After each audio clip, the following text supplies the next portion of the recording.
Okay, another part of my Pentax kit. This is a 35mm macro lens.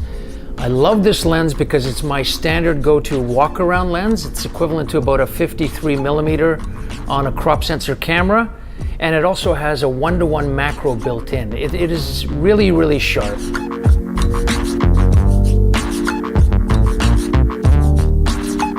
The only thing that's missing here is it's only a 2.8, so it's not the fastest lens in the world, but it is very, very sharp at f2.8, so I feel really comfortable using this in almost any situation.